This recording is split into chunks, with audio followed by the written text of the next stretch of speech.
If your deals keep stalling, you're not selling wrong, you're choosing the wrong methodology. Challenger versus gap. Let's settle this. I will try to simplify it. Both methodologies align on one thing, the need for problem solving, but they diverge sharply when it comes to representativeness, discovery approach, and how value is delivered. Challenger selling is built on the power of teaching. It's about bringing a fresh commercial insight to the customer, one that disrupts their current status quo and creates immediate urgency. Gap selling takes a different path.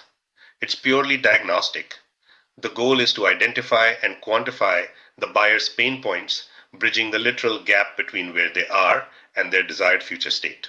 Discovery in the challenger model is rep driven. You don't wait for the customer to tell you their problems. You push commercial insights and industry risks right from the start to reframe their thinking. In contrast, gap discovery is buyer driven.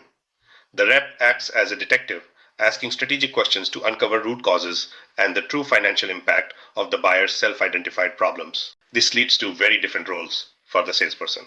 The challenger is an authority figure who takes control of the sale, while the gap rep is a collaborative consultant who builds trust by listening. The challenger conversation flow is insight-led.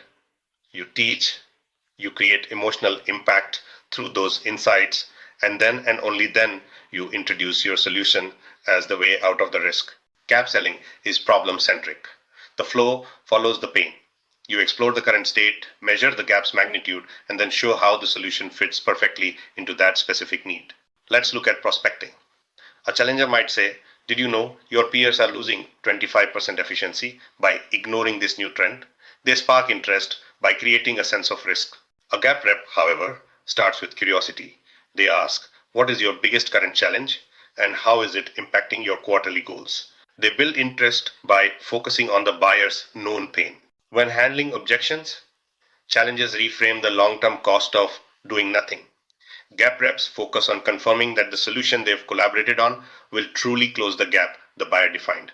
My personal viewpoint is, to be most effective seller, use a hybrid model. Start with a challenger insight to grab attention and disrupt the status quo, then shift into gap selling to diagnose and quantify the solution's impact. So, to summarize, challenger selling uses rep-led insights to challenge buyer assumptions and drive urgency in complex sales, while gap selling collaborates via questions to quantify self-identified pains and build trust.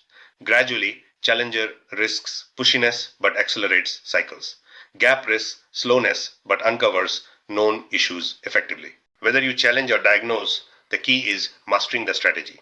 Both methodologies empower you to provide real value and close more deals. The real question is, as a sales enablement professional, how to implement the methodologies. The details in the next video.